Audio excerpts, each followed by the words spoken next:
Hello, everybody, and welcome back to the Logos Project. This is your host Dom, and in today's video, I'm joined by my friend Drew. Hey, Drew, how you doing? Hey, I'm good, Dom. How are you? I'm doing great.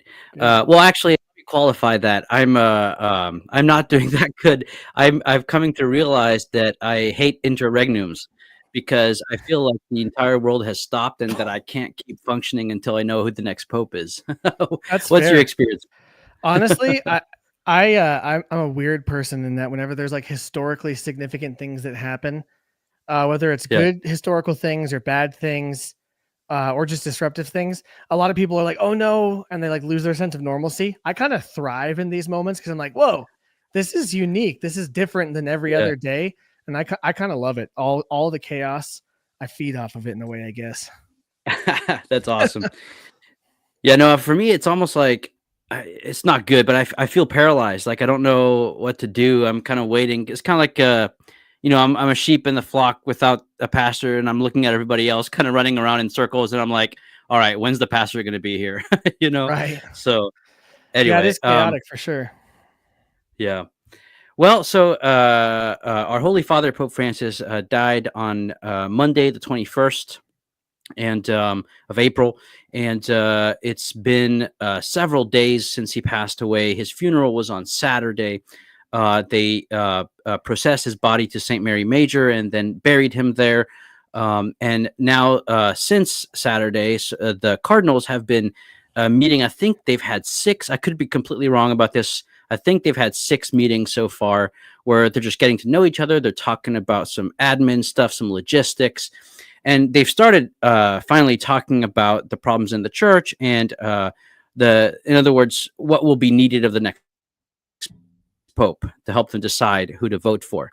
Now, I want to caveat this video, this live stream, by saying that many of the details in all of the things that we will be saying will be inaccurate. And I'm saying that because I don't want people to kind of clip something or to run with something that was said in this video and to post it on X or something and say, oh, this is what happened. Look, I did some very, very brief and rushed research here and there and cobbled it together last minute. I'm going to be getting a whole bunch of stuff wrong. I'm just going to give you a kind of general impression of what's going on, what to expect, and things like that. What do you think, Drew? That sounds good to me. I mean, really, that's all we can really do at this point, right? I mean, we're going to have like a 24 hours papal news cycle until we have a new pope. And then even then, it'll continue for 3 or 4 days. They'll be talking about who it is and stuff. But at any moment like this, whether it's regarding the church or not, just moments like this where history is changing, where things are turning, the best you can do is kind of guess. Like you can take all the information in, we can speculate, but no one can see the future. So that's kind of all we got. And that's all we really can do in this point. And it can be a healthy thing to do, but it can also go a little too far. So I'm sure we'll talk about that too. But I mean, yeah, you're not going to be like, oh, you know what? I'm going to have exactly the right, like bracket sheet for who's going to make it. So. No, exactly. And in fact, that's something else I wanted to say, which is we're going to look at some of the cardinals that are considered papabile, which is just a word that means popeable, right? And I wanted to say that the person that will be elected pope will very likely be none of the people we talk about today, right? Yeah. So you really need to keep that in mind, right? And another thing I wanted to do is talk a little bit about again, without getting all the details correct, because this is last minute, I do want to talk a little bit about the conclave, maybe theological, commentary on what a conclave is and why it's actually something that you can meditate on. Like the thing about the church is that everything is food for thought, food for meditation and contemplation, including things like papal conclaves, interestingly enough. So don't just approach this from a purely political standpoint, even though it's church politics, but consider approaching this as something sacred, not something secular, right? Which is super important. Which means that as you reflect on the different cardinals, as you reflect on the process, and yes, there will inevitably be some kind of politicking. That's inevitable, right? But as you reflect on all this, and as you have your hopes and as you have your dreads, remember that this still is something sacred because it has to do with the sacramental structure of the body of Christ. You know what I mean? So keep that in mind, people. Oh, we got Kyle here in the comments here calling us nerds. Accurate.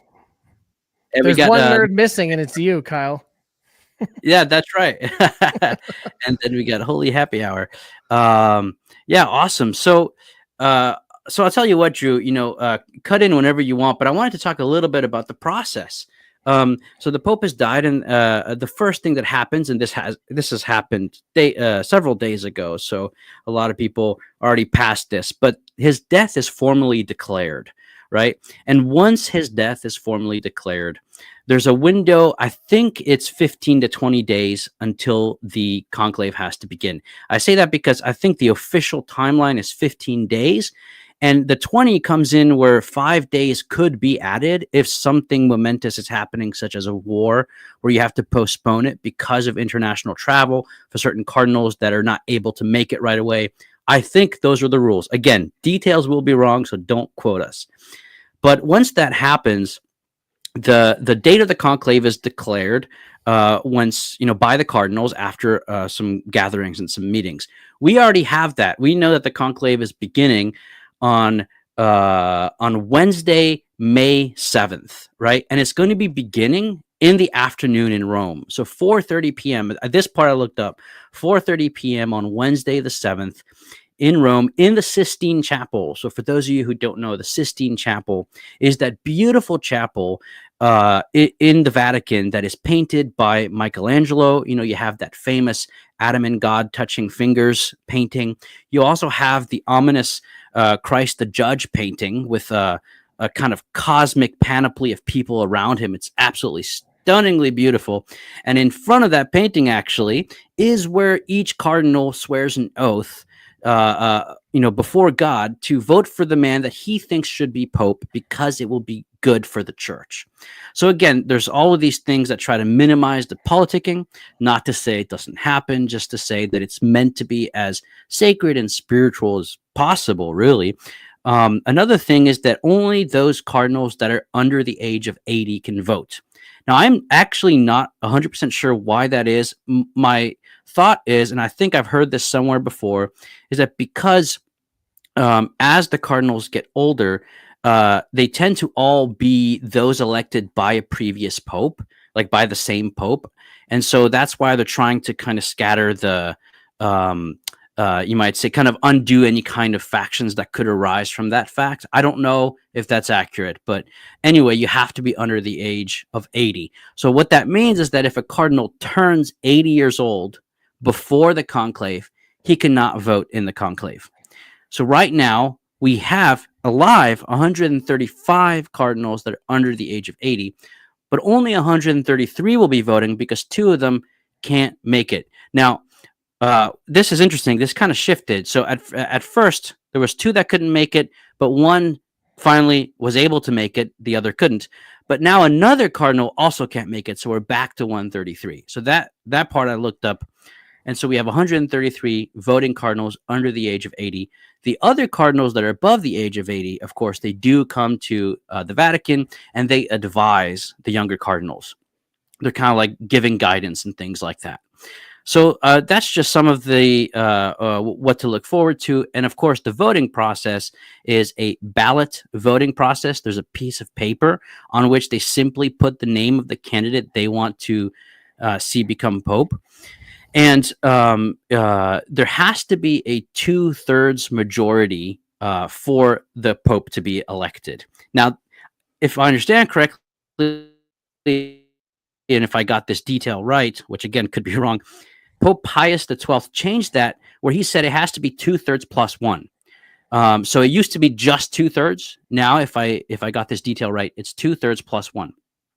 And so there was also a rule that John Paul II changed, which is that if the conclave lasts longer than 10 days, then you no longer need a 2/3 majority. You can have a simple majority.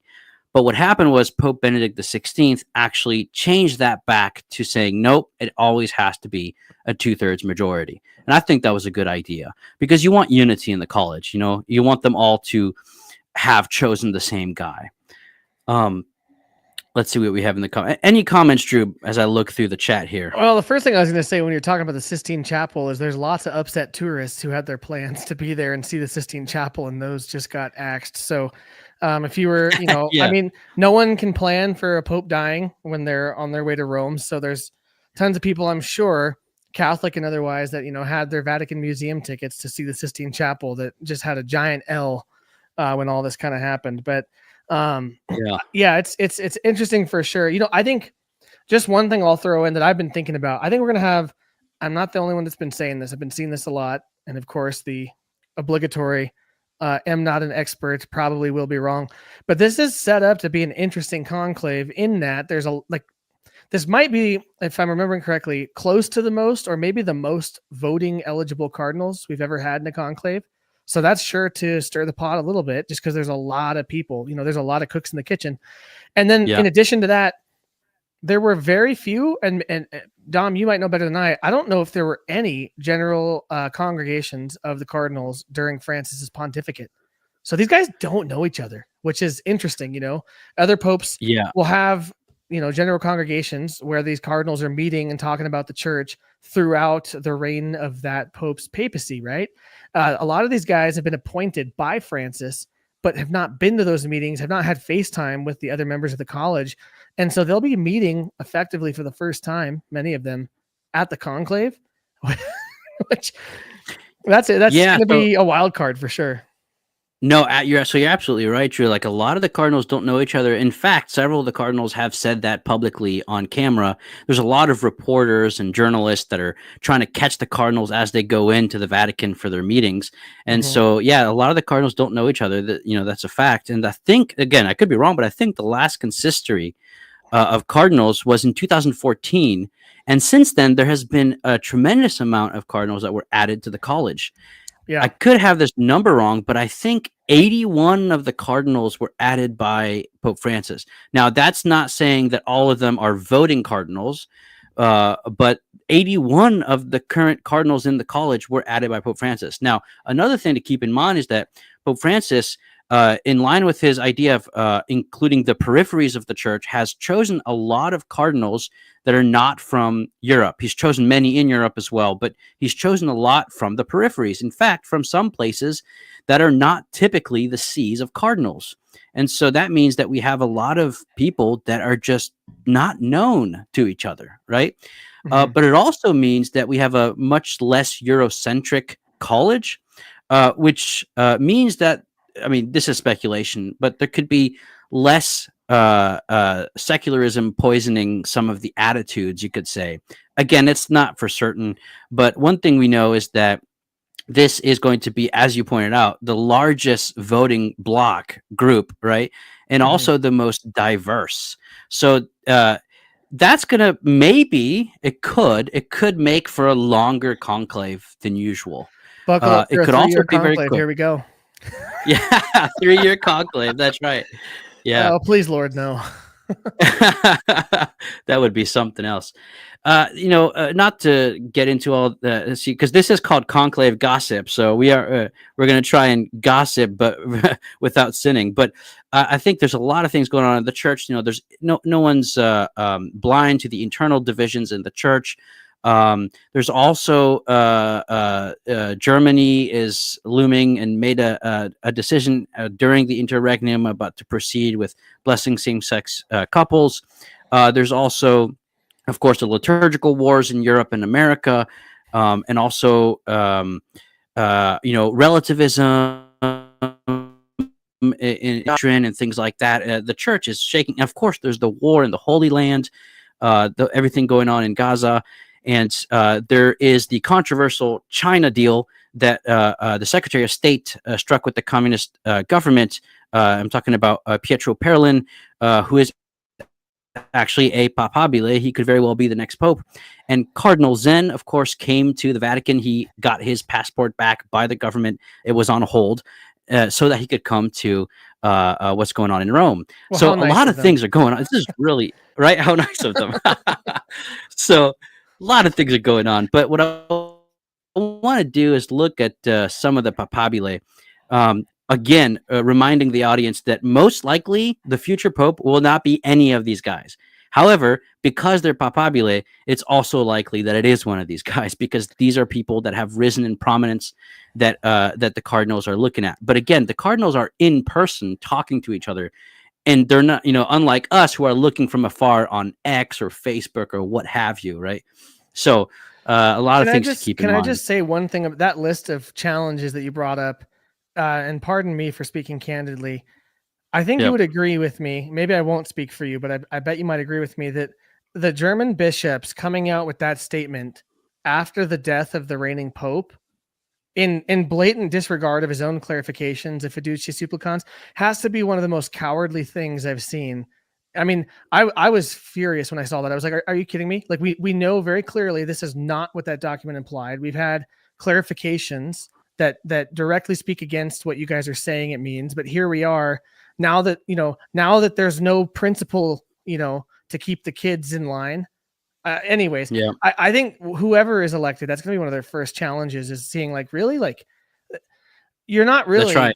really supposed to. I mean, as far as official church business in the Vatican goes, it's just keep the thing afloat right now. But honestly, I think just personally, it's like a college of bishops from a country making a major, pretty controversial announcement during this period is a pretty. It feels like a low blow. I guess that's what I'm trying to say. I absolutely agree with you. Yeah, and that is probably going to be whoever is pope next is going to have his work cut out for him. I mean, I don't know, I don't know how he's going to do it, but that is definitely the fact that they waited for the interregnum is just horrible. Yeah. Yeah, man, I don't even know what to say. Like, it's pretty nasty. But let's see. Another thing is the what's going on in China as well. That was the deal that was struck was very controversial, and that's something that the next pope's going to have to address. Also, the liturgical wars, right, and the ad nauseum motu proprios is something that the pope is going to have to find a way to bring peace to. And how in the world is he going to do that? I have no idea, right? And let's see. And Fiducia Supplicans is a very controversial document. It has a kind of initial doctrinal section that is very, to the point, right, and very good. And then it has a pastoral application that people have complained about, including especially a lot of the African bishops. So what is the Pope going to do about that? And the footnote in Amoris Laetitia, people have stopped talking about it, and there's been different interpretations. One that has been given a kind of priority by the Pope himself. But if you think about it, I don't think there really was a resolution, right, on that footnote. So there's a lot of open-ended things that were left open-ended, right? Right. And the Pope's going to have to deal with all that, and how he does so, and who it's going to be will actually determine probably how he does so. But he has his work cut out for him, that's for sure.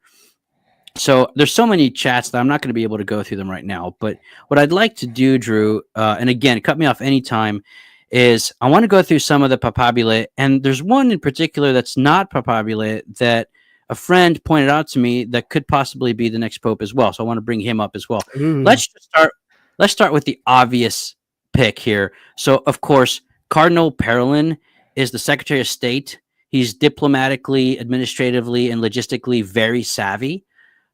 He's very well connected. He's part of the Curia machine. He knows how it ticks, how it works. So he is definitely a strong contender. He's not very liked by some, including especially Cardinal Zen, because of the deal that was struck in China, right? He would, represent continuity with Pope Francis, but he seems to be able to be more quiet. But again, he's not very liked, and people are not sure if he's honest. I've heard Cardinal Zen called him a liar, which there's church politics right there for you, right? I'm not adjudicating anything. I'm just telling you guys this is Cardinal Parolin. He's a top candidate, So wouldn't be my first pick, but he would be efficacious, I think. but I'd rather not have him. Maybe I shouldn't even have No, said that. I mean, well, I mean, we're kind of playing the game of mirror, mirror on the wall. Who's the Pope of them all, right? Like this. Yep. I think one thing we're all going to see while the conclave is going on is you're going to see two sides of this discussion, and you're going to see people that are put forward really just by qualifications, and like if this was purely a list based on accolades and merit, and then you're going to see people put forward based on maybe what the church, who might be a good solution for what the church needs. The Yeah. media, especially non-Catholic media, but unfortunately even some Catholic media, is probably going to play the game of like what faces would be contenders if this was secular government, right? That's how we do this with presidents, right? No one comes out of nowhere as a president, except maybe Trump, kind of. But even then, he had talked about it, and so like you kind of already have to be playing the game to even be considered eligible for politics in the secular sphere. And I feel like a lot of times when the media is talking about who's going to be the next pope, it's kind of the same thing. Like, oh, this guy, look at all of his accolades. He's been involved in the governance at a high level. That makes a lot of sense. But one thing to keep in mind, there's a phrase, and I've heard it fairly recently. Kyle says it every time we talk about this. He says, "He who enters the conclave a pope leaves a cardinal." And kind of what that speaks to is a lot of the people that are going in there and they were like, "Oh, it's gonna be Parolin, it's gonna be Togli." Those guys have a lot of clout behind them. And this guy in particular seems like someone who, okay, on the face of it, would make a great pick just based on merit and what he's, being involved in high level politicking. But that might actually be a reason he doesn't get selected, because conclaves are a little different, as we mentioned at the beginning. That's right. And I completely agree with you. In fact, just to bring up two things. The first thing is that there was a cardinal recently who said to the press that they're looking for a peacemaker and for a holy man, of course, right? An extremely holy cardinal. So what that shows you, and I'm not saying that this disqualifies anyone in particular, but what I'm saying, I mean, it obviously would, but what I'm saying is that what that means is that at least for that cardinal, and he seems to represent many others, what they're looking for is not necessarily accolades and effectiveness first. They're first looking for a good pastor, right? And then, of course, which of the good pastors available is capable, right? So that's definitely something. Another thing I'd say is that Cardinal Parolin is very capable, and he does, I think, have several cardinals that want him to ascend to the papacy. So don't rule it out. But I agree with you. He is going in pope, which means he'll probably come out cardinal. I agree with you. There's gonna be a lot of opposition too from people like Zen, just to mention one. Exactly. And right now it sounds like the Cardinals are talking about unity and peace, but there's also some who don't like that talk, but I think those might be in the minority. We really don't know. Again, we're just speculating. But that brings us to kind of like a candidate here that's very, very interesting, Drew. This is a cardinal from Hungary. His name is Cardinal Peter Erdo here. Think of John Paul II, right? But today, he's basically JP3, right? Now, I don't know what papal name he'd take if he ascended to the throne, but one thing that people need to know about Cardinal Erdo is that he is an incredibly intelligent man, incredibly well-read in scripture, philosophy, theology, and above all, canon law and the theological roots of canon law. This guy's a powerhouse. He's also, surprisingly, very liked by a lot of the cardinals, and he was very effective, although there was a bit of a kerfuffle, but then he fixed it at the Synod on the Family in 2014 and 2015. This is a very capable man. He's also, he's not a blunt person. He wouldn't impose his will because he has a very high regard for the law. So he would bring definitely some stability. He would also attract heavy criticism from the media, the secular media. They would probably describe him as a reactionary, as a conservative, et cetera, et cetera, et cetera, right? But surprisingly, he's very liked. So I think that Peter Erdo becoming pope is very likely. However, once again, you go in pope, you come out cardinal. So just keep your eyes out for this guy. Even if he doesn't become pope, he might be a great addition to the Curia. Yeah, I think, one thing about him that I know is, this is a guy who is staunchly orthodox in his theology, which I would prefer that, and I think everyone watching this would too.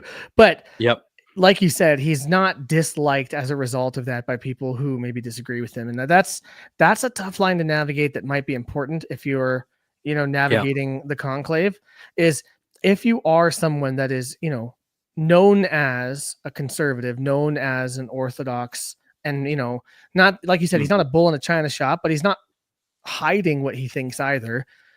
That's If you right. can walk the line of getting, more liberal, I hate using the conservative and liberal, but I guess you could say cardinals on that end of the spectrum.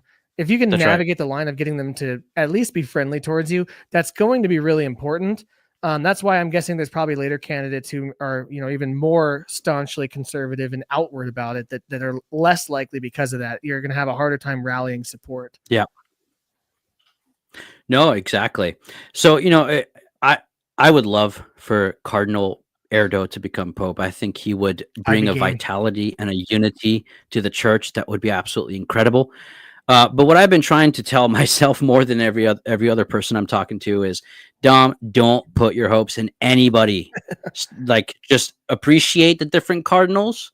Look into them, get to know them. Because heck, if one of the cardinals that I really like, or several of them, don't end up becoming pope, guess what? They'll be there at the next conclave. They might become the pope after whoever becomes pope now. So I would say it's always good to know the cardinals of the Catholic Church. That's an exercise.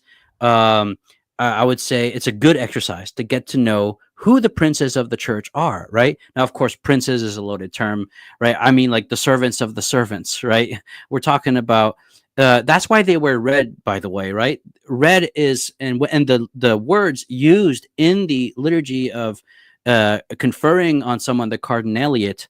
I think that's how you say it, cardinaliate. I'm used to saying it in French, actually. Anyway, the words used, right, are recall the ideal of martyrdom. In fact, we're about to talk about some another cardinal here shortly that is going to exemplify this very well. But before we get to that, so the red represents the fact that they're meant to lay their lives down for the church, right? In fact, I would say even more specifically for the unity of the church. So let's pray for the cardinals in this upcoming conclave, that they choose a man that could unify the church with his teaching, with his pastoral love of his flock, and lead us into the future, because it's a very turbulent time, both in the church and in history right now. So Cardinal Erdo is someone to look out for, even if he doesn't become Pope. Stay aware of him. And maybe whoever is the next Pope, if it's not him, could bring him to Rome and have him work, for example, as head of the CDF or something. Mhm. Again, not to get our hopes up. We might get a really terrible Pope that murders someone, gets incarcerated. We have no idea, right?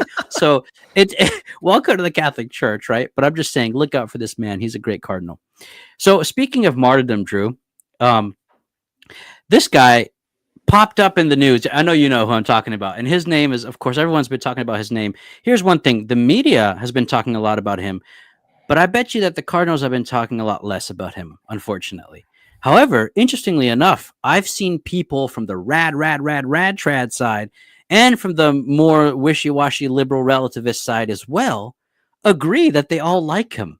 So it's funny because he's already reconciling people, even though he may not never become pope. But this guy, of course, is the Latin Patriarch of Jerusalem. He is an I know Italian, who you're but talking he's about been already. living. Yeah, he's been living in the Holy Land for 35 years, and I'm talking about Cardinal Pier Battista Pizzaballa. And Pizzaballa. so the first thing is that he made the news for offering his life in exchange for children that were hostage, and in the wars in the Holy Land right now. He's an extremely effective leader, for lack of other term, but he's a very effective leader. He's very loved by those he works with and by his people. He's a simple man, but he's direct. He's straightforward and clear, but he's kind. And he seems to have a tremendous amount of holiness, but it's also hard to know much about him because he's so discreet, right? Liturgically, he follows very closely the legislations that come from Rome.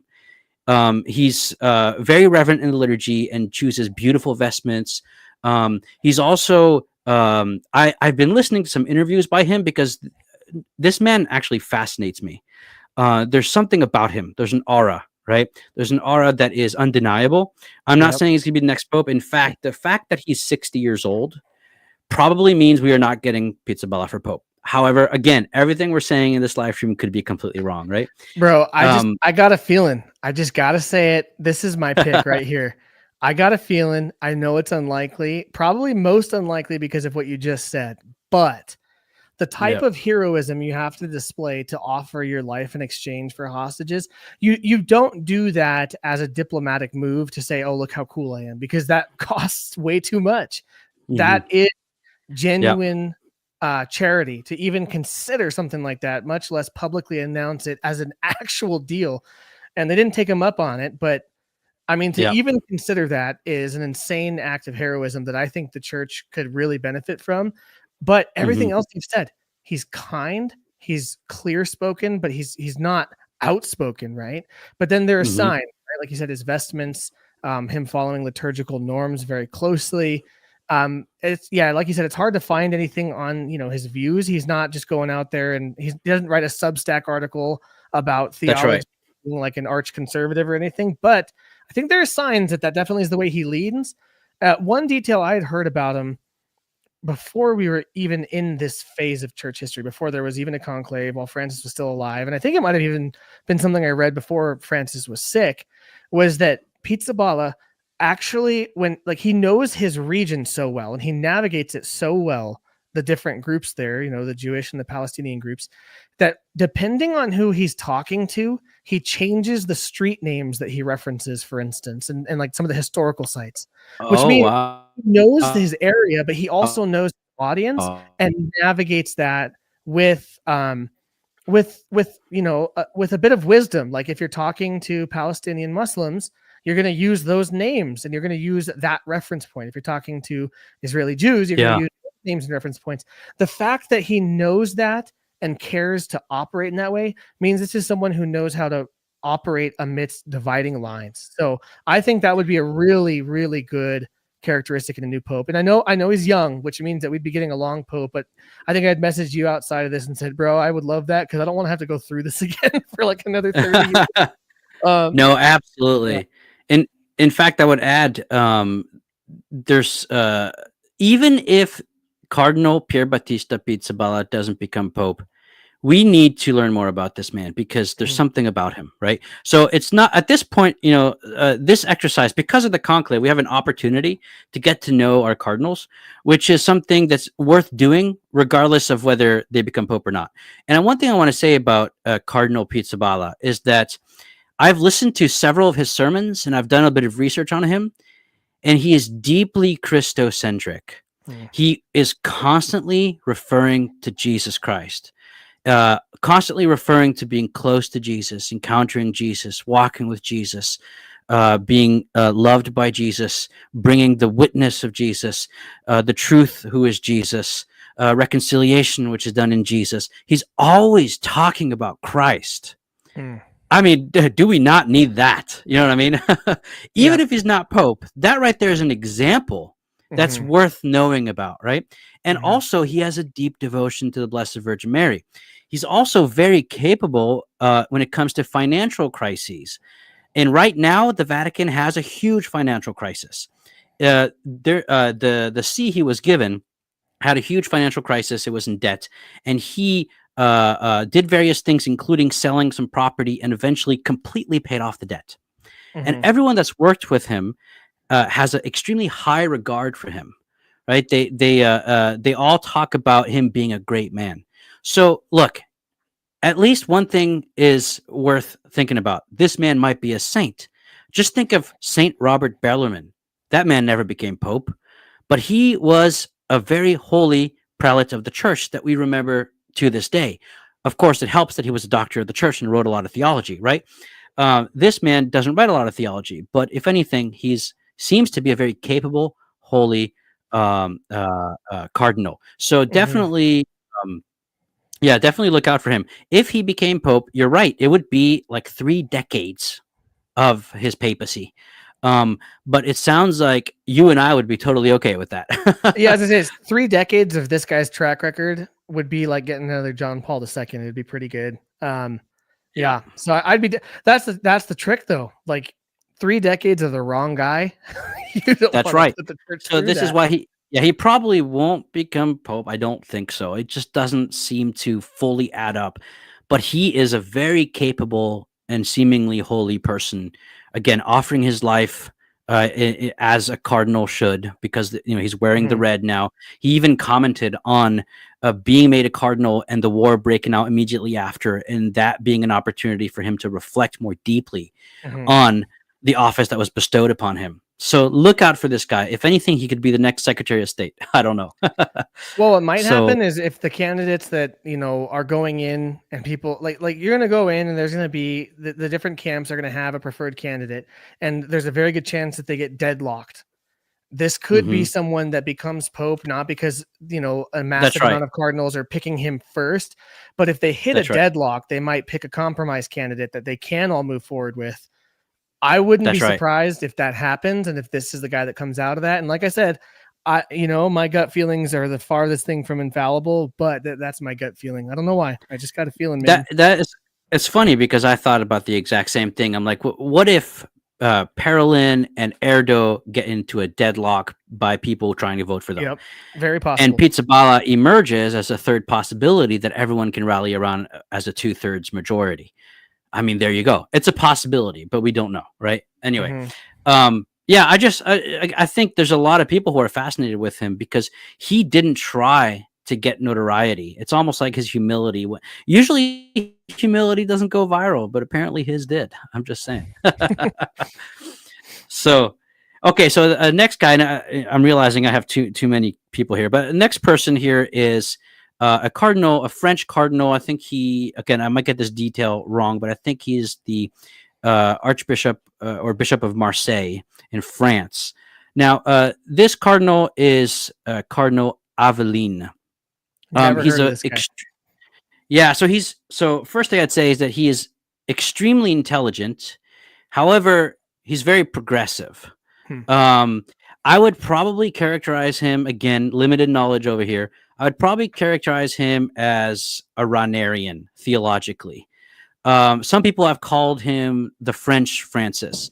He is definitely he was one of Francis's favorite bishops, but he seems to be even, I would say, further than Pope Francis, much more Ranarian than Francis, if he was. Francis was influenced by a whole bunch of people, but this guy, he seems like a very capable and very intelligent person, but also very progressive. He's ambiguous on certain things. We're not sure where he stands. So again, we don't know if this man will become pope. It's a possibility. His name has gone around here and there. Wouldn't be my top choice, but we'll see.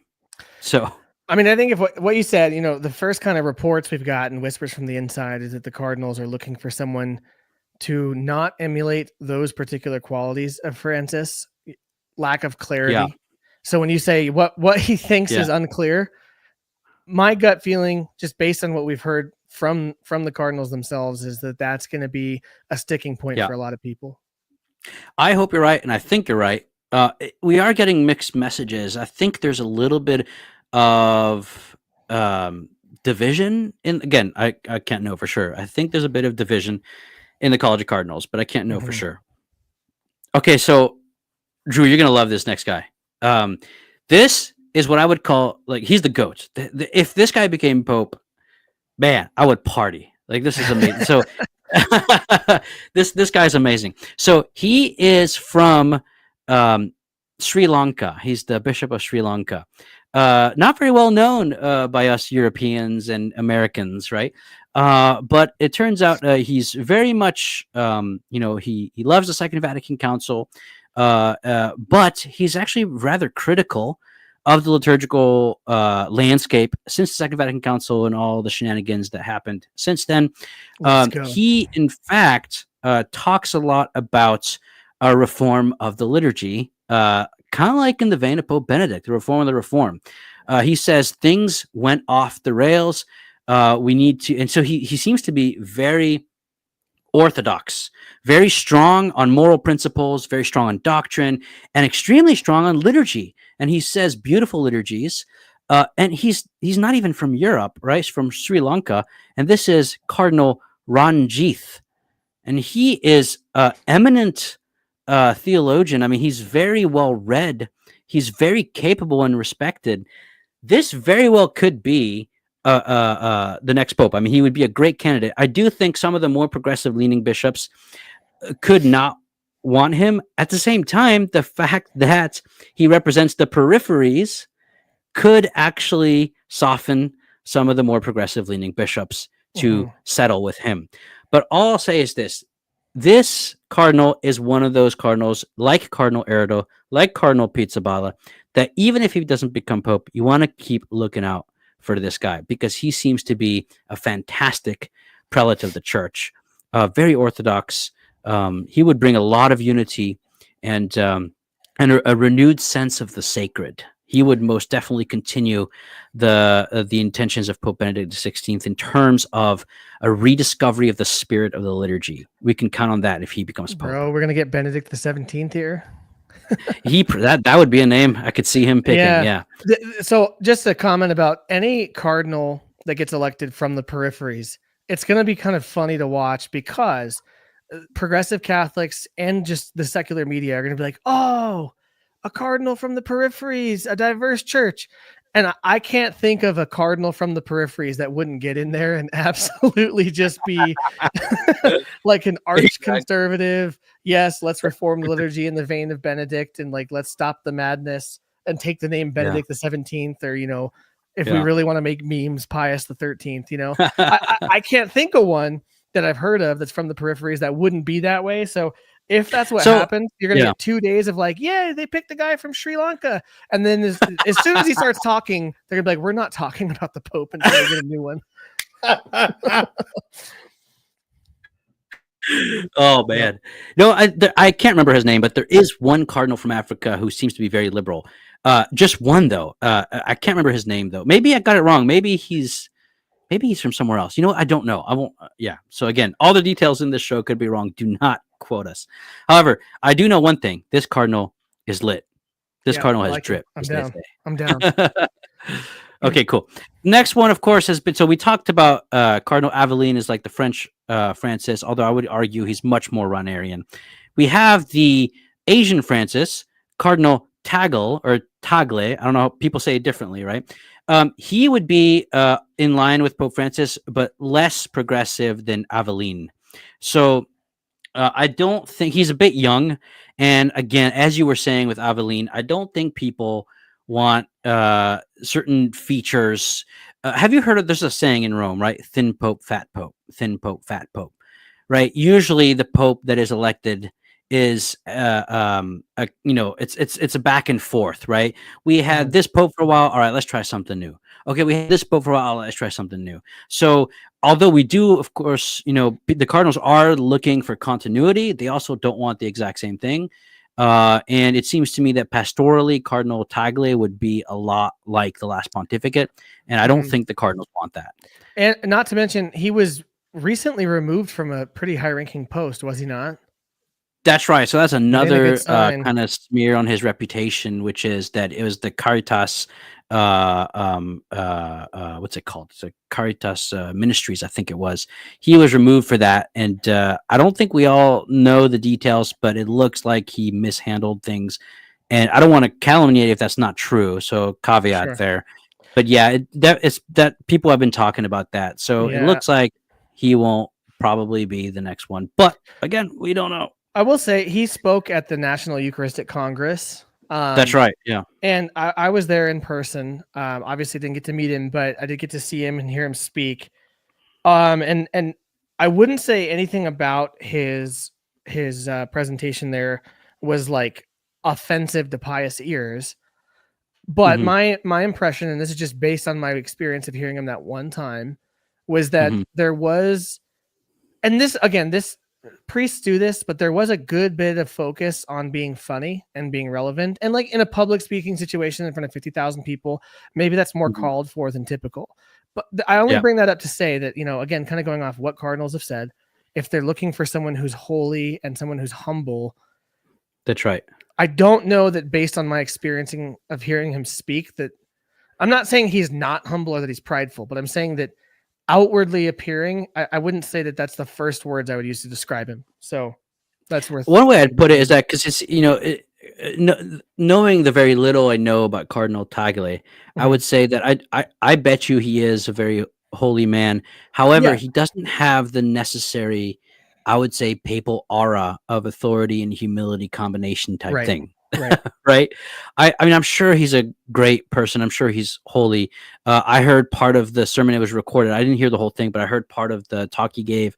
I thought it was wonderful. Right. But I don't think that I don't think that he'd bring unity in the papacy. Maybe he will. Maybe we'll be proven wrong. But he does seem a bit more progressive, and it would not be my pick. Yeah. Yeah. Which is probably important to clarify that when you say progressive in terms of the Cardinals, you're almost never meaning like full on like Twitter leftist. These are still Catholic men, and even if they're confusing or even if they're maybe not where we'd want them to be in terms of their orthodoxy, that's never synonymous in this context with like some high-ranking leftist American politician or some secular European socialist. So that's right. That's right. I completely agree with that. Like, I don't think you have any kind of secular leftist in the College of Cardinals. Right. However, you do have there is a very small minority that are, I would say, straight up whack. Like, I'm not going to name names because we're in public and people know who I'm talking about. There are a couple Cardinals that have said things that are actually against. I'm thinking of one in particular against the Catholic faith. Right. Just one in particular. People know who I'm talking about. I won't say who it is. You all know who I'm talking about. He said something that was flat out heretical. So I think there's some that are careerists. Like, we have to accept the fact that the church is made of human beings, right? And I'm not going to name who they are. But there's clearly some careerists, right? However, you're right. For the most part, these are men who are trying to do what's right.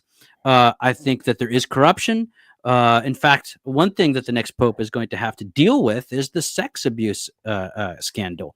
There's been still unresolved problems there that are infuriating the faithful, that needs to be dealt with a firm hand and a capable hand. And that's something the Cardinals will have to think about as they vote, because there's still some unresolved nastiness happening that needs to be dealt with. And that's just the nature. I mean, welcome to the Catholic Church. It has a long history of corruption. It also has a long history of incredible saints, right? These are the paradoxes of the church. Father de Lubac oftentimes wrote about this. However, I think there's some careerists, and I think there's some people that are in for the money. But as you said, Drew, that's not the bulk of the Cardinals. Thanks be to God, right? It's outliers. And then there's the spectrum. There's centrists, there's more progressive, and then there's more conservative, and then there's the staunch traditionalists, etc. And there's not that many staunch traditionalists. We're going to talk about one who I wouldn't actually characterize as technically a staunch traditionalist, but you were going to say something.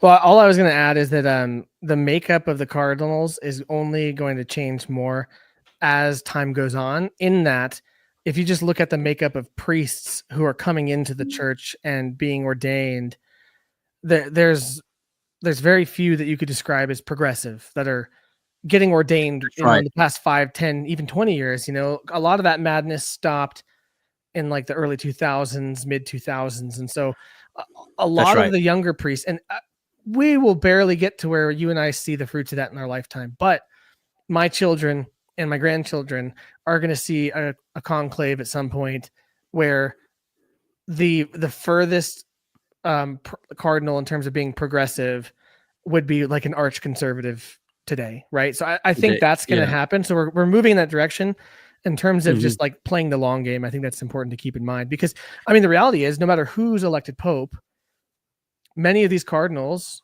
will potentially during this pontificate or the next one, pass on to their eternal reward. Absolutely. And new cardinals will be appointed, and you're pulling from a pool of new people each time. So that's right. Yeah, I think I just want to highlight what you just said about the bubbling up from below, right? There's I think I told you the other day that there's like this, I called it a subterranean spiritual energy that's it's in labor pains. It's waiting Mhm. to burst, and I think that you and I, especially with our work or people we know and who we talk to, we're seeing it happening. So Mhm. there's a lot of hope, right? And I think there is a lot of corruption in the church, and it reminds me of some other times in the history of the church, right? But Mhm. honestly, to me, it shows me, like, I'm kind of baffled at how how this thing is still around when I see some of the characters, right? I'm like, oh my Mhm. gosh, like, what is going on in your mind? And so that should actually be something that strengthens our faith, really. Mhm. So um, yeah, so this next cardinal, I think he's a wonderful cardinal, and he's written several books that I've read a couple of them, and he's a very spiritual man, and I love him. And if he became pope, I would be very satisfied and content and at peace and happy. I just don't think he's going to be elected because he's too controversial. Although I love him, and I've read some of his stuff, and I think he's a great person. In fact, he was friends with Pope Benedict XVI, and I'm speaking of Cardinal Sarah from Bro. Africa. He is the GOAT. Yep. However, he's too controversial. I don't think he'll be elected. He's too goated. He's too much of a goat to get He's elected too much of a GOAT. because they know how he would be. I mean, this is a guy that That's right. decried the neo-colonialism of gender ideology the West was pushing on Yeah. Africa. You don't drop that line like Yeah.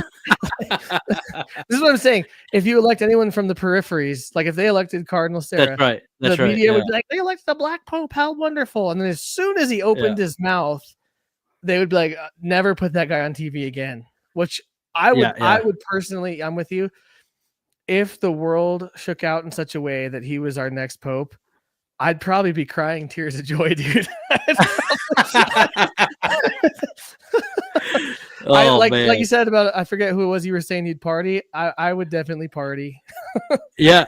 No, I mean, if Cardinal Sarah is Pope, right, what we can be guaranteed of, at least for his pontificate, is doctrinal clarity and a revitalization of the young, and a renewal of the liturgy, right? Yeah. Yeah. However, he's seen as too arch-conservative by a lot of the cardinals, and Mhm. he has been public towards the end of Francis's pontificate, and so Yeah. he does not present continuity, and so again, because of all those reasons, it's very unlikely that he's I'll tell you how elected. it happens though. A lot of these Cardinals, they're just gonna go in there going like, man, there's no way we pick a guy on the first vote. I'll just do a throwaway vote, Cardinal Sarah. And then 2/3 of them happen to write that down, and then boom, there you go. Exactly. That's Yeah. exactly how it's gonna happen. They're like, it'd be kind of funny if I wrote, like, you'll get Tagley and Parolin writing Yeah. Cardinal Sarah kind of as a joke, but then everyone will, and then the Yeah. Holy Spirit's gonna be like, Well, gotcha.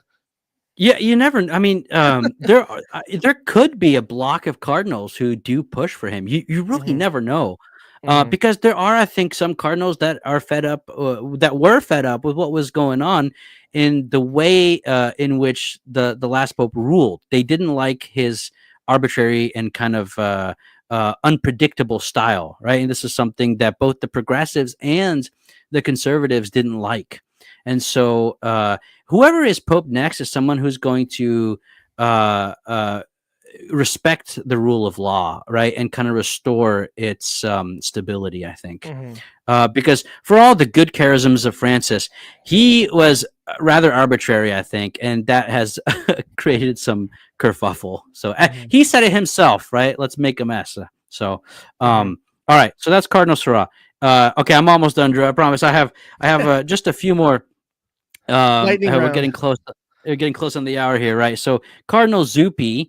So this guy is really interesting because at first I had heard a few things about him and I thought he was a hardcore progressive and not to be trusted. And that's partly true, and I was partly wrong actually. I looked into him a little bit more. He is rather progressive. He's rather, I would once again probably say he's rather Ronarian, right? But he's very diplomatic and he's very dignified, and he celebrates occasionally the Latin Mass. What? And he intervened to with another bishop so that the Latin Mass would not be suppressed in a particular area in Hmm. France. I think it was. Again, details might be wrong on this, but I know he had something to do with appeasing a certain situation concerning the Latin Mass. So he celebrates beautifully liturgy, and he's said several times the traditional Latin Mass, as they call it, the 1962 Missal. However, he does seem to be progressive, but he's also liked, and he's diplomatic, but again, progressive. So it's a weird combination. Combo. Yeah. Weird. So once Truth again, is even stranger our than fiction. dude. So it's not only do secular categories not match on to some of these cardinals, but even our own ecclesial categories don't seem to match. So anyway, that's an interesting fellow. I wouldn't be a fan, in the sense where I probably wouldn't pick him, but you never know. He might become a super diplomatic pope, restores unity and peace, and doesn't really teach a lot. But I doubt he is very intelligent, and so I don't know. I think he's got two things going for him in what you said. He's three things maybe. If he's well liked, he's got that going for him. The Italian voter bloc is going to really push for an Italian pope, so he's got that going for him. And then, yeah, I mean, that's about what he's got going for him. He's not known. Maybe that's another good thing. So he's got a little bit going for him, but the Cardinals specifically, but maybe not by the faithful, because he came as a surprise for me. Like I had no idea who he was at first. I had heard things about him. Again, I do think he's rather progressive, and he wouldn't be, I don't think, a good choice. But he's very dignified, and he would bring liturgical peace. So that's Cardinal Zuppi. Okay, last one before I pick the final. So let's say this is the penultimate person I want to bring up. This person will almost definitely not become pope. I actually served his mass. He's going to now. He's going to I have now. No idea who you're Exactly. Exactly. Yeah, I served his mass in 2012, I think it was. I was his crozier bearer. Crozier bearer. He is a cardinal, of course, and he was a cardinal when I served his mass at Our Lady of Clear Creek Abbey, and this is Cardinal Burke, right? American. Let's go. He's so awesome cardinal. I got to talk to him very briefly, and of course, I served his mass, and very gentle, holy, pious, liturgically steeped cardinal, right? He's got two main things going against him. Number one, he's American. That's a huge no-no, especially because of Trump and other things, right? And because of the fact that America is a superpower in the world. Because of that, all 10, I think it is, of the American cardinals are almost definitely not becoming pope. Again, things have been crazier in history, so who knows? But he's American. And he is seen as probably the most traditionalist. I think he's known the most TLM enjoyer. Yeah. So for those two reasons, he probably won't be picked. Very likely not be picked. So, oh, dude, it would be so cool. I mean, he did also just wrap up a 9-month novena for the church, so he might have Our Lady come in swinging for him. And if he is elected pope, I'm gonna credit it specifically to that. He did like a 9-month prayer to Our Lady of Guadalupe. That's right. not only so for the cardinals who are like I think it was I forget what cardinal it was, but he spoke publicly saying when they say they want a pope for unity and clarity, they kind of mean a pope who's not the same as Francis. Not only would Burke not be the same as Francis, and probably the same could be said as Cardinal Sarah, it would almost be seen by progressive cardinals as like an erasure of Francis, which that's right. They wouldn't actually do, but it would be definitely pulling the reins back in some ways that I think would be very interesting to see. I would love either Sarah or Burke for a lot of reasons. In terms of the turbulence of the next papacy, it would be difficult if either of them got elected for that reason, because the narrative going in would be, we're going all the way back, right? Like that would be the narrative going in. And if they lived up to it, then the church would be like, that's how it would feel. And that would be turbulent for the faithful. And then perhaps more harrowing, if they did not live up to it, the block of people in the faithful that were vying for them most would feel eternally disappointed in them, right? So bit of a tough one there. One can hope. I prefer Sarah to Burke. I actually think that Sarah would be much more conciliatory. And he's but again, I don't think either of them will become pope. But that leads us to one guy who's not papabile. In fact, this is very interesting. This cardinal was appointed as the cardinal who announces the name of the new pope. So I'll tell you what, Drew, what that means is that when the day comes and someone other than him shows up on the balcony, we We know he already made know. it. Yep. Yep. So this cardinal is not very well known, which is actually why he might get it. If he wins, Because it's because of the Musk effect that the most interesting thing is the one that happens. And that would be really funny if that's how we knew he was Pope. That's why he's going to win. exactly. What's his name? No, I mean, so his name is, he's French, Cardinal Mamberti. I think, yeah, that's right. He is very theologically sound, doctrinally orthodox and clear, and very quiet, and tries to stay out of the limelight. But he's also he was very close to Benedict XVI. He's also very capable. I think he's very liked, and he wouldn't ruffle any feathers in at least at first in the secular media, because they don't know him, right? Obviously, they're going to dig up stuff on him, but he seems to have a very capable and clean track record. And he seems to be very humble and holy. Again, I don't know that much about him because I've been doing some research. He's new, right?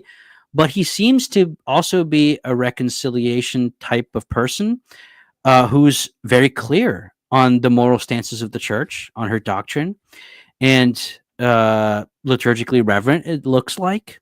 Again, kind of a nobody, was picked to be the person to announce the name of the Pope. But it turns out, I've heard some rumors that he is liked, and they could settle on someone like that precisely for the inconspicuity, right? And for the, I don't know if I pronounced that word right? But the fact that he has this kind of quietness to him that is clear and that would be unifying, and he has experience. So that's a possibility. Man, that'd be so funny. Like, imagine a bunch of Catholic creators live streaming, and those of us who know that don't see this guy, and we're like, oh, wait, that's right. It's him. Exactly. That's crazy. Yeah. Well, I mean, he's got, like you said, he's got something going for him, and that we don't know who he is. That is huge from what we've heard going in his favor. And then, yeah, I mean, if he's friends with Benedict, I'm game with that. That sounds good to me. Yeah, let me go ahead and just share my screen real quick, and just a second. I think one good thing going for us is it seems like of all the options you listed, there were only a handful that I was like, please no, or like not That's preferred. Right. But most of them, Yeah. I'm like, yeah, I'm down. That'd be great. So his first name is my first name, so I would be stoked, Cardinal Dominique Mamberti. We're not going to read the whole thing, but he's French. He's from Morocco. Let's see. There was something I read earlier. So in 2006, Pope Benedict XVI appointed him Secretary for Relations with States, effectively making him the Vatican's foreign minister. And where is it? There's something down here. So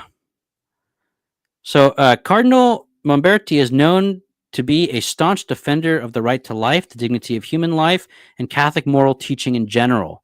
In January 2013, Mamberti gave an interview to Vatican Radio in which he defended the right to a conscience clause for Christian employers who refuse services to homosexuals.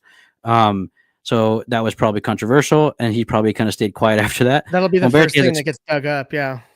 Yeah, exactly. Here it says he's expressed opposition to increasing secularism. He has also emphasized the importance of religious liberty and the autonomy of the church. In his view, respect for freedom of conscience and religion is a condition for establishing a tolerant, pluralistic society. So this right here is very in line with Pope Benedict. Pope Benedict writes a lot about this, and so we'd have to do a whole video on that. It's fascinating. Anyway, so. Here's the last thing about him. Cardinal Mamberti tends to be discreet, and as his role as prefect of the Supreme Tribunal of the Apostolic Signatura is primarily judicial, so there's the canon law point, right, within the church's internal governance. This is key here, dude. Internal governance. We kind of need some unity there inside the church, and also like the Curia is kind of a mess right now. So so that may also explain why he made fewer public statements on some specific doctrinal or social issues. So again, more discreet, but he seems to be a very good middle of the road and yet orthodox, humble. And who knows, maybe, I don't know much about him, but he seems that he would be a very holy pope. But again, I don't know Mhm. enough to really say. So, I mean, I'd be down with that. And we'll know if he doesn't show up at the balcony, guys. That's so He's the funny. pope. That'd be the most interesting thing that could happen. So I think that just based on that, the chances Yeah. increase. Well, you know, Dom, the thing is, technically any baptized Catholic male could be elected. So theoretically, That's right. some very strange right. world could happen where perhaps JD Vance is selected as next pope, or maybe even you. Maybe they elect Yeah. you as the next Oh, pope. I refuse. I refuse. If they ask me, it's a no. Yeah. No, Oh but yeah, it's because you funny. could refuse it, I guess. That's right. You could refuse. I would definitely refuse. But it's funny. What Drew? Think about this. What if we're on day 2 of the conclave, and the doors open, and the cardinals walk out with briefcases, and they head towards the airport, and they say, "We'll be back. We have something to do." Like, oh no. They're headed to go. They're headed to go choose someone that's not part of the college, right? I mean, Right, I don't right. think that's going to happen, but that would be funny. That would be hilarious. That would actually be the most interesting thing that could happen. Like talk about wild cards. Yeah, Yeah, that'd be insane. exactly. Yeah. So Wow. anyway, there's no way to know, guys. If you're like me, I know I'm on pause. I'm a bit frozen until I know who my next pastor is going to be. But don't worry, we'll get a pope, and either it'll be a super bad pope, and then we'll just have to suffer, and the church has gone through it already, or we'll get a really holy pope, and it'll be a springtime, a Pentecost, as they say, or we'll get an effective, kind of mixed bag, and we'll move forward. But whatever happens, it's Christ's church. It's not our Mhm. church. It's not a church of factions. It's a communion, right? And we've talked a lot about different candidates. We talked a lot about the conclave, the process, the state of the church, the problems the next pope will have to face. But one thing we can do is we can actually meditate on the conclave itself. Like, if you really think about it, what is a conclave? A conclave Mhm. is when the communion of bishops, but particularly those that are set aside in a martyrological way by the color of red, come together and have to have a unanimous 2/3, right? So more than just half. It's not a compromise, but people have to compromise their own desires. But the college as a whole makes a decision that it itself is not a compromise. What you see in this is this idea of communion, right? This theological reality of the communion of the episcopacy, right? And its martyrological dimension, choosing, you might say, the keystone for the arch, right, upon which the rest holds, right? If you remove the keystone, the whole thing collapses. And yet, the cardinals, as the pillars, also, in a certain sense, prop up the keystone. It's you can't have one without the other. It's like you can't have the primacy without the college, right? This is what Ratzinger called an ellipsis with 2 foci, right? This is Mhm. because the church is not merely ultramontanist in the sense of a kind of divine right of king's dictatorship, nor is she democratic in a kind of we decide what based on majority votes. Rather, she is the tension between both. She is a communion, Mhm. right? And that's something worth meditating on. The beauty of the mystery of the church, right? Ratzinger has written many books on this, and many other theologians, and it's worth really meditating on. This is a time of prayer. This is a time of meditation, a time of thinking about belonging to the body of Christ, to this pretty crazy history filled with saints. You know what I Mhm. mean? So Yeah. it's Yeah. exciting. It's exciting. It is exciting. This will be my last sort of in contrary to our whole stream. What I would love for Catholics to do is once the conclave is settled and we hear Abemus Papum, I would love for us all to focus as much on our own spiritual development and on the health of our parishes as we are on conclave maxing. I know when That's right. when the conclave starts, I'm going to be conclave maxing. I got an ultra wide monitor. I'm always going to have a live feed up in the corner, maybe 2 different Yeah. streams. But what would it look like if we put this much effort and this much, I guess, this much Con- focus on our own personal apostolates and That's right. missions, our own personal parishes, evangelizing to the people around us. So there's maybe a challenge for people who are listening of like, oh wow, I'm like really plugged into church politics right now. Once this is over, because like right now it's appropriate, but once this is over, like maybe take that space you managed to find to focus on this and focus it on productive things, subsidiarity in your area as well. No, that's great. That's so true. We can get caught up with the flashy stuff and forget about Hmm. the simple little way that Therese taught us about, right? Yeah. Audience, go ahead and send us some questions if you have any questions. Drew, I think you have to go soon. But if you guys have any questions, this is the time to put them in the chat. Put at the Logos Project. Who do you think the next pope's going to be? Who do you want to be pope? Don't get too attached to that. Bro, I'm just telling um, you, I got a feeling it's Pizzaballa.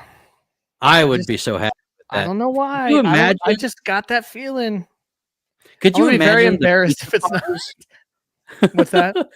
Dude, could you imagine the massive pizza party that my parish Oh is yeah. gonna throw And if if we he get was Pope Pope John, pizza? he'd be Papa John's.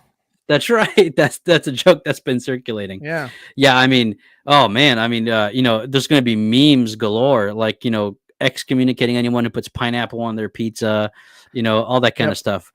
And you know what? I hate to say it, Drew, but it's for those reasons that I don't think it's gonna happen. But I sure hope it does. The Cardinals But are yeah, not thinking about pizza jokes. There's no way that's even on their mind. There's a couple that's a good point. Cardinals that Yeah. are really young, like that Giorgio Marango or whatever his name is. He might be the only Mhm. one that's even aware of what a meme is. He might know, but besides that, that's it. And no one else even knows what a meme is. Yeah. No, Probably. absolutely. It was actually funny. I was in Another Rome. thing. Oh, go ahead. Go ahead. No, go ahead. Go ahead. I was in Rome last year, and actually, it's funny. The priest that was leading our retreat, we were talking about conclave stuff just because we were there. We were seeing the Sistine Chapel, and he was mentioning many of the things we've talked about even back then because he's close to Rome. But just to speak to the elderly nature of some of the prelates in the church, one of the bishops that we met while we were there, it was his bishop. He told him, he's like, "Oh, this guy runs a Catholic podcast," and the bishop went, "Oh, that's very nice." And then he leaned over and he goes, "What's a podcast?" So they have no idea about our pizza memes. Those are safe for now. Well, one thing that's that you brought up earlier in the stream, which is that a lot of these cardinals don't really know each other.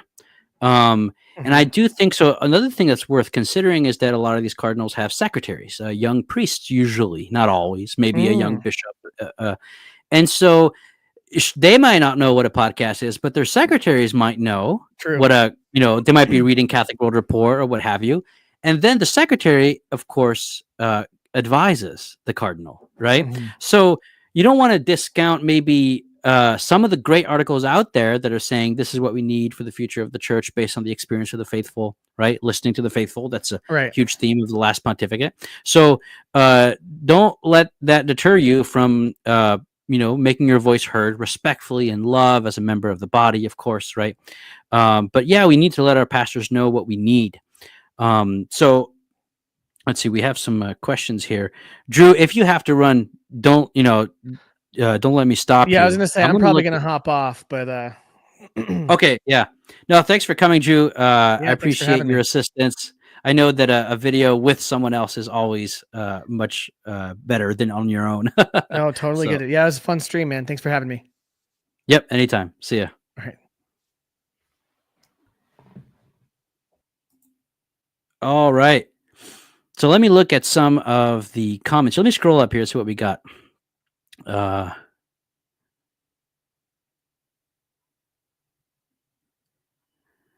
Let's see. Okay, what do we have here from Holy Happy Hour? This is my first conclave as I became Catholic 6 years ago. Has there ever been a time where someone was elected and the person denied the position and they had to vote again? That's a great question. Again, I'm not an expert. I don't think that's happened in an extremely long time. I know it's happened in the past. At least some people tried and then they were forced to accept. What I mean by that is that they were convinced to. They eventually freely assented. I think there's one monk who freely assented and then resigned. I think of Celestine the Fifth. But I actually don't know. But I know that in the last several hundred years, that's definitely not happened. Usually they've accepted. Also, you know what?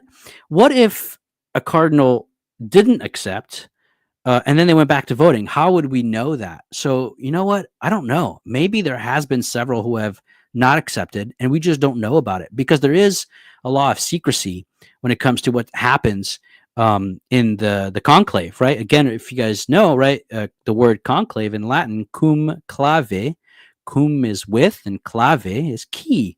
And it's really appropriate because, it's when they're locked under key that they have to deliberate to choose who will have the keys of heaven and earth. You might say the keys that bind on heaven, on earth as in heaven. So I don't know. That's a good question. Let's see. Do we know what Pope Francis changed for the conclave, or is that a private thing for only for the cardinals? No, we know that. Well, he did. I don't think he changed much about the way it works. He just added a lot more cardinals. I think there are some details that he changed because he added more cardinals, but other than that, I don't think he changed much about the process itself. I think the last one to do that was Pope Benedict, when he changed the 2/3 majority being a requirement even after 10 days, as far as I know. That's right. The Germans strike back Reformation 2. That was actually, this is an interesting comment from Jackson here. Reformation 2, the Germans strike back. I wanted to say something about this. Pope Francis made a comment that made us laugh, which is, we already have one Protestant church in Germany. Why are you guys trying to have another one, right? What's interesting is I was watching an interview where an interviewer asked Cardinal Pizzaballa, what he thought about the German situation, and then he quoted Francis's comment, and then the cardinal, hearing the quote, was kind of sitting there all dignified and just giggled. He laughed. He goes, ha, ha, ha. Right? Of course, Pope Francis said that, right? He found that funny. Anyway, you can find that video on YouTube. It's actually pretty funny. That's right, Mr. Lepanto. I don't envy whoever the next pope is. I really don't either. This is why, if I were a cardinal, I would immediately refuse. Become the knight. It's going to be Pizzaballa. I really hope so. You're welcome. Tagle has no real shot. I don't know. I don't think so either, honestly, but you never know. Here we have John L. Honestly, most of the front runners seem pretty okay to me. I'd be happy with any of the usual names getting elected. You have to realize, so I mostly agree with you, but you have to realize that there's also some that I didn't cover in this video that are papabile, that are more progressive, whatever that word means to people. But so it's a mixed bag. I am confident we'll get a good pope that will try and bring peace. He will be elected for his credentials and his capacity to do so, I think. That's my gut impression. But again, if we get a really bad pope, guys, happened before, we'll just have to put up with it. What's the chance of a Byzantine pope? Very low, and it would be very strange because the Pope is the Bishop of Rome, meaning he is of the Latin Church. And so this Byzantine hypothetical bishop would have to switch rights. I'm not saying it's impossible. I mean, it might happen in the future, but right now, you know what? I won't even say that. You just don't know, but it would be strange. What's up, Sean? Megovanen. I would like Cardinal Ranjith was chosen. Yeah, I would love Cardinal Ranjith. He would be a great pope. Sea of Grace. I have no clue who any of the cardinals are, but the name Pizzaballa is pretty dope. Totally agree with you. And Pizzaballa is my guys. I'm not sure if it's Pizzaballa or Pizzaballa. I've heard both. Technically, it's Italian for pizza dance. But honestly, this ain't a bad lineup. Remember, I've only shown you certain candidates, but you're right. David here says, what are the areas of strength you are most hoping the new pope will exemplify? That's a great question. I would put forward clear affirmation of church teaching and administrative ability. Agree on both of those. I would say the new pope needs to be clear in his teaching, and that will unify people. He needs to be very good at regulating the law, at not arbitrarily changing it. So a respect for the law.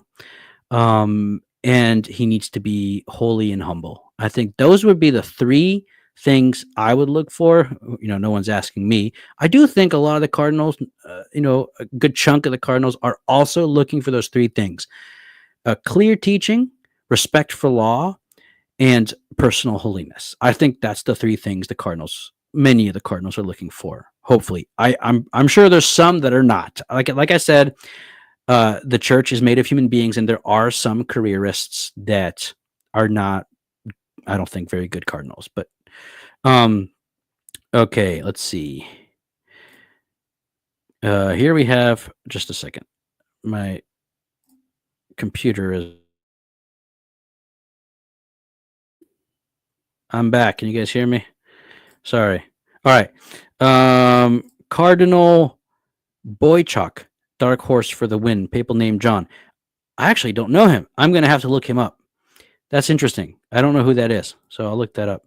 I didn't realize Dr. DeClue's in the chat. I don't know if we would find out according to current rules.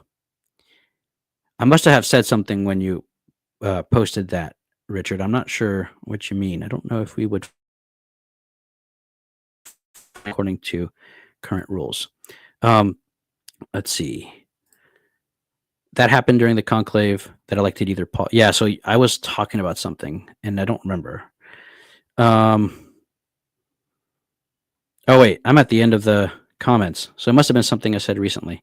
Okay. That's right. So what Dr. DeClue's referring to is whether someone refused the papacy or not, and we wouldn't be able to find out because of the rules. Yeah, that makes sense. I think that's right. That's right. Okay, he confirmed. Yeah, no, that makes perfect sense. Okay, John L says, what time is it? I have to go soon. Oh, actually, I have plenty of time. The veto for Catholic monarchs isn't around anymore, right? If I'm not mistaken, 1903 was the last time it was used, and then it was abolished by Pius X afterwards.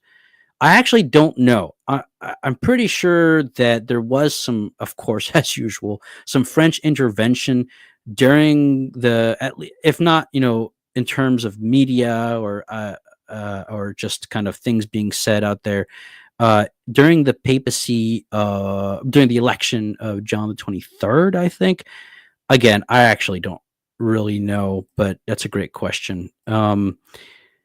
Also, there's one pretty well-known German cardinal that I saw at Seek 2024. Seemed like a good man to me. I don't know who you're talking about. I actually didn't bring up Cardinal Mueller, but he is also a possible choice. I doubt he will be chosen, but Cardinal Mueller is also a possible papabile. He is a papabile, I think. Pray for a pope that will unify the church from Martin. Yes, absolutely. Totally agree. I think you're talking AP. You're talking about isn't that the youngest cardinal, the 45-year-old from Ukraine? I think that's who you're talking about. And then Cardinal Wolke. He's the German I was thinking of. Gotcha. I'll have to look him up as well. All right, let me go ahead and remove the question banner. If you guys enjoyed this live stream on the upcoming conclave of May 7th, please like this video. If you enjoy the content that I produce here at the Logos Project, go ahead and subscribe. And if you want to know when the next video shows up, hit the notification bell. I do a lot of videos on the theology of Joseph Ratzinger Benedict XVI, on Henry the Lubac, on the Second Vatican Council, on liturgy, all things related to Catholic theology in general. If you guys are new to the channel, I'm more of a conservative kind of communio person. I deeply appreciate the liturgy, and I'm critical alongside other people of some of the things that are pushed by some people in the church. But yeah, so if you want good theological content, like, subscribe, hit that notification bell. I hope it's good content. Usually I have some guests on, some other theologians to talk about relevant issues. Pray for the cardinals. Pray for the repose. Once again, I know a lot of us have already been doing this, but you can't do it enough. Pray for the repose of the soul of Pope Francis, and pray for the cardinals that will be gathering on May 7th so that they might elect a holy pope that unifies the church and gives her a new vitality moving forward.